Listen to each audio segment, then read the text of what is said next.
that they serve you are opinionated views. Don't switch on my TV, 'cause all they do is lie. And I don't need no programming telling me what to buy. But I believe the truth will set you Could I ask, are you familiar with the term cognitive dissonance? I've heard of it, but I don't really know much about it. Yeah, okay. My understanding of cognitive dissonance is with if you have a belief, or you believe something to be true, and you've held that belief all your life, and so have all your friends, the people in the media, public, you inherently think that that's true.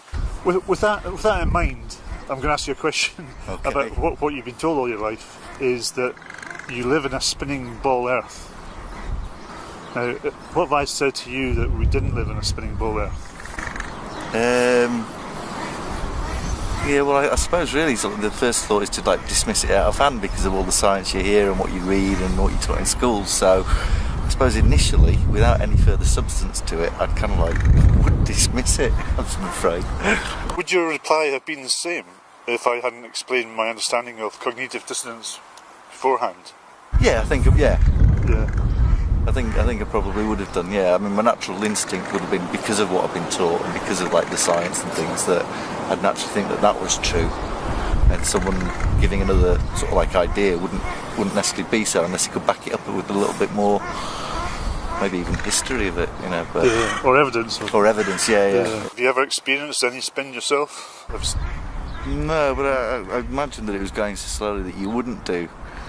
You know, it's you wouldn't pick up on that.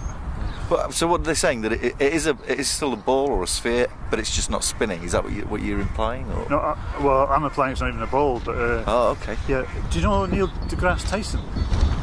No. He's an astrophysicist in America. Well, he's now claiming that the Earth is a oblate spheroid. Has gone on to claim that it's more like pear-shaped. The Earth is more like pear-shaped. So this kind of contradicts all the images that NASA has been presenting to us, like in the blue marble images. So they can't both be right, can they? Either what he's saying is not accurate, or these images are not real. How old were you when you found out you were living in a ball? I don't know, actually, to be honest with you. I think I've always been brought up with that. I know I might look old, but I wasn't brought up in the time when it was supposed to be flat and you drop off the edges or whatever, you know. But so I think I've always been told it. I never really thought that much about it. I think it's all what I've always been brought up with. I don't know about you, but for me, it was my first day in school, seeing that globe on the teacher's desk. Well, yeah. And she told me that's where I live. My critical thinking was not developed enough at that age. Yeah, sure. So I'm believing adults and teachers, because that's what I'm being trained to do. My only question was, how don't we fall off then, miss? Well, gravity. Okay, miss, right, that's it. So, which they don't know where it comes from. It's one of the biggest anomalies out there, isn't there? Gravity. They don't know where the source lies from, or where. They think they found some sort of particles. Is that right, or something that they believe is? Well, they always claim to do things, but how do we know? Like, how does the layman know that's true? Because the scientist says it, so we accept it. Don't mind me asking, Richard, how old are you? 51. 51. So between that age in school and between now, have you ever seriously questioned the validity of actually living on a spinning ball? No, I've questioned many things, but that isn't one of them.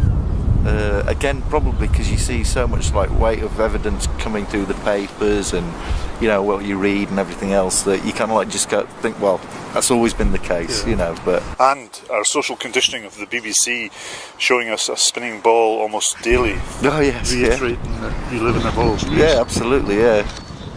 Do you have any direct primary evidence or observations, experience that you're living on a ball?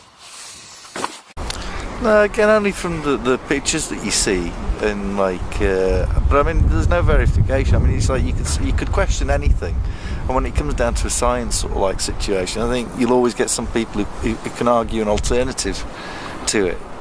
You know, so although like I say, like you said earlier, it's kind of when you get back to that what you've been brought up with, then you kind of like stick with that. I mean, the only evidence I've seen is in like the pictures in magazines, like you say, the Globe that people show, but not first-hand evidence. You know, I've been on a plane and flown, but there's no reason to say why it wouldn't just be over a flat surface and not around a globe, as it were. Yeah. So you'd expect to see a curve up at 25,000 feet, wouldn't you? Although, having said that, you do see a curvature if you look down a very, very, very long road. There's the one in Germany. It's about is it 2.5 miles? Mm-hmm. And if you stand up from one end to the other, you can actually see a curve, which would indicate something, but nothing other than maybe that piece of land was slightly. Are you sure it was a curve?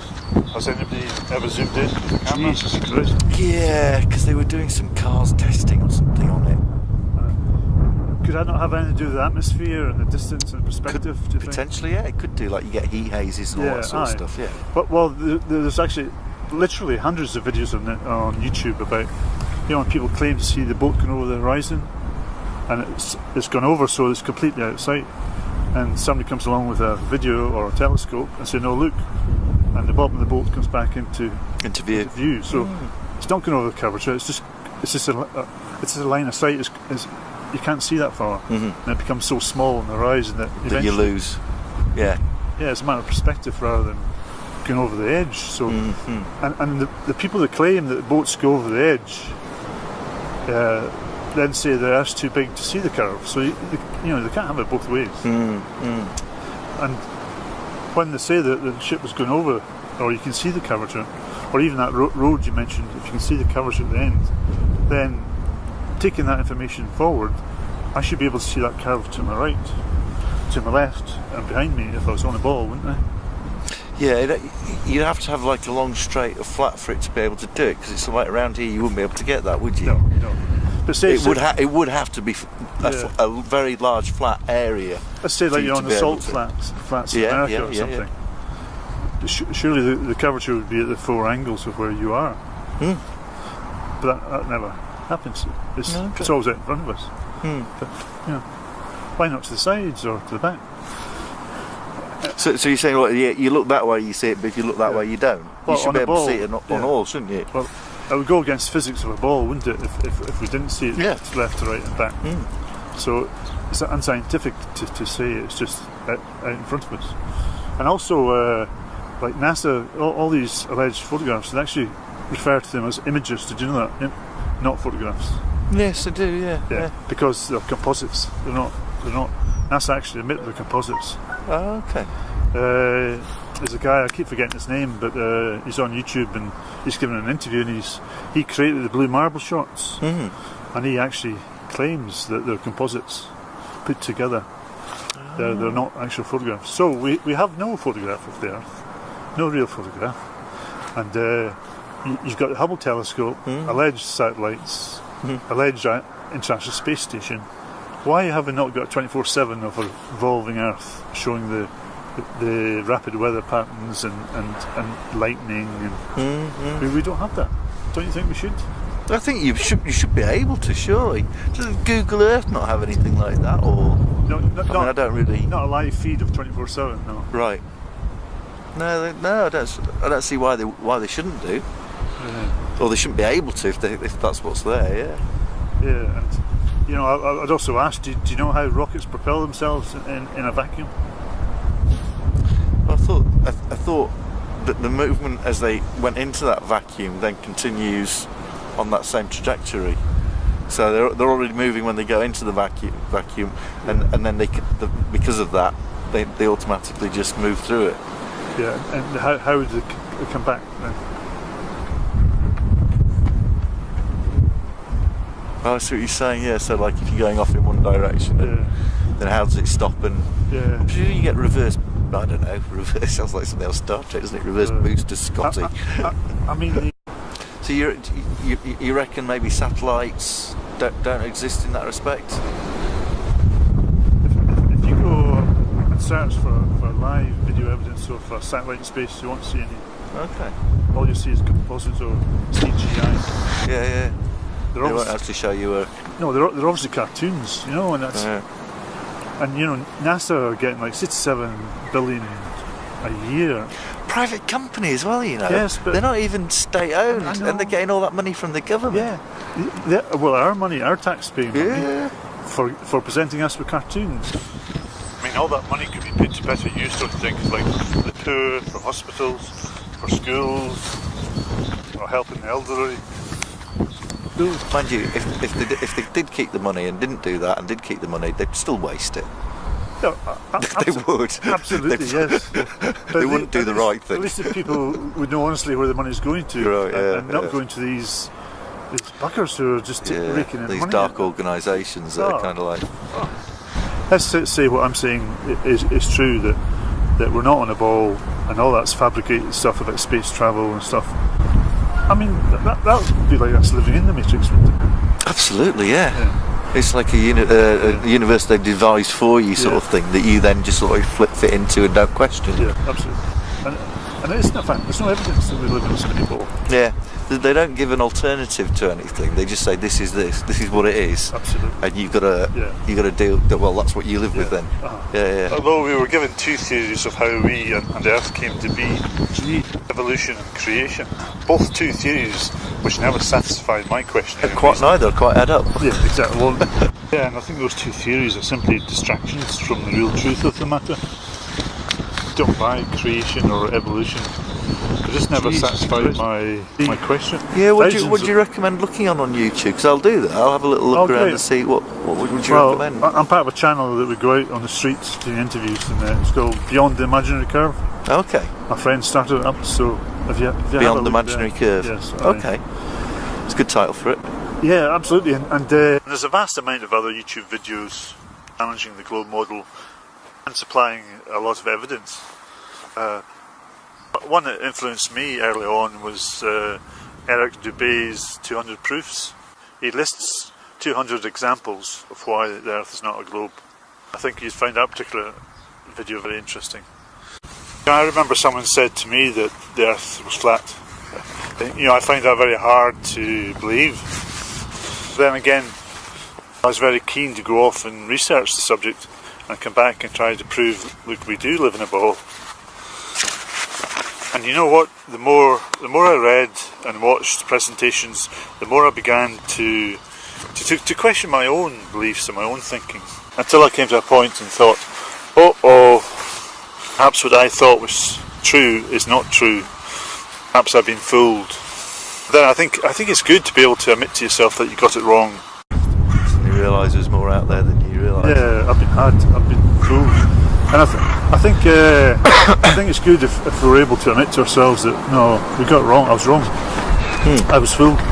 But I think it's refreshing. I think it's empowering to do that myself. If you can see through the bullshit of something. And what do you do for a living? Teach English. You teach English? Yes. Oh wow! You've got to go on Imaginary Curve, right? I will. Because we put one on yesterday. We interviewed an English teacher. If you view the other teacher's video on YouTube, you'll see that a lot of comments below it, where people are disappointed with her lack of openness to the questions being put to her. I thought she was fiercely dismissive, with all the comments about the lady perhaps being a bit close-minded, or the images justified being put in the video. Besides, it was only meant as a bit of humour. It wasn't a personal attack, and we certainly weren't meaning to be offensive. You should. Well, I feel it's the best way to be is to keep the open mind about things, and be able to have discussions about stuff and read into what's going on. Just because, like you say, just because you told us when you were a kid doesn't necessarily mean it's right. I mean, if you look at the science books, how over the years they've had to change. The body science in terms of, like, say, doctor's manuals and all this how they changed over the years. Just because you were taught that then, in 10 years' time, doesn't necessarily mean you knew what was actually... Instead of drawing blood to cure you, drilling holes in you, we've developed quite a lot. Oh look, we can get the evil spirits out by... Oh no, we've moved on from there now. Some of these science experiments that supposedly prove that we live in a spinning ball are a bit suspect to me. I mean, take the Cavendish experiment. That was done by a guy called Henry Cavendish in the 17th century. when he goes into his barn, hangs 2 lead balls on a wire, claims that one of them moved towards the other one. There was a slight torque in the wire. From that, he claims he observed the gravitational pull, and went on to explain how the Earth works in relation to the Sun and the Moon. And from that alleged torque of one of the balls, he went on to explain the gravitational pull. Come on, why is that not demonstratable, repeatable? Because that's what science is about, isn't it? Yeah. It's the same as, okay, if it's on a ball, then demonstrate that. Let's show us a ball with gravity and water flowing around it. If that's what it is, you can quite easily then prove it, Yeah, surely. Absolutely. You know. And if it's not, then it shouldn't be accepted as empirical proof, should it? But surely science should be open to doubt, to questioning and testing. Surely that's how scientific inquiry works. We should rely on Scientific composite process. images, and from what you were saying, you shouldn't be able to rely on that as that as being proved, because obviously, you can't. No, absolutely not. No. Do you believe that we actually landed on the moon? Well, I mean, I'm quite a conspiracy theorist at heart, so there's always sort of like there's always an element of doubt with me, and I'm yet to be proved either way, to be honest with you. But then I think that's a good place to be, isn't it? An open mind. Like you're open to any possibility. Yeah, Either I think way. so. Yeah, I think so. I always think that's when you can actually feel your brain's working, Yeah, because you're actually trying to work things out yourself rather than believing either side. you should always sort of like question things and never take it as facts. Although perhaps as a kid I never did, Yeah, well, me and those too, things, yeah. like you say, stick with you. Yes, that's right. But, I suppose I've always been into questioning and doubting what's being told to me, and I hate that word conspiracy. Yeah, perhaps it's not. It's so dumbed down that we accuse every critical thinker of being a conspiracy theorist. Yeah. Because they're not taken in by what they've been told, so they question it and they go off and research. And these people who do research, they have 2 sides to the story. Absolutely. Okay. It's absolutely fantastic to meet you. And, Yeah, you too, man. You too. and the attitude you've got as a teacher is absolutely really encouraging, considering our experience yesterday. Don't put my head in the sun, man, will you? No, that's great, man. Yeah, you too. Thank you very nice much to for meet your you. time. Beyond the curve. Beyond the imaginary curve. Beyond the imaginary Yeah, curve. yeah, Yeah. I'll yeah. check it out. There's a vast amount of other YouTube videos challenging the globe model and supplying a lot of evidence. One that influenced me early on was Eric Dubé's 200 Proofs. He lists 200 proofs why the Earth is not a globe. All we're asking for is evidence. And then they say, well, what's your model of the Earth? They say, well, we don't know what model of the Earth is. But they're claiming it. But these people who are claiming that it's this aren't proving that it's, or offering enough proof that it's like it is. Yeah. Yeah, but there's no proof being offered. Yeah. No. They're not offering the proof. So No, it's just like you said earlier, secondary information what they've been fed all their lives in school. There's no proof. They can't. makes you wonder how many things that there are that we just take for granted that that you've been taught and you go along with, instead of just going, oh, hang on a minute, why should I just? Well, it's the funding side of it, isn't it? Because one group of scientists gets, it's like you read these things in the papers, sort of like, chocolate's actually not that bad for you, it's really good for you. Who is that funded by? Nestle's and Cadbury. Listen, I'll have to scoot anyway.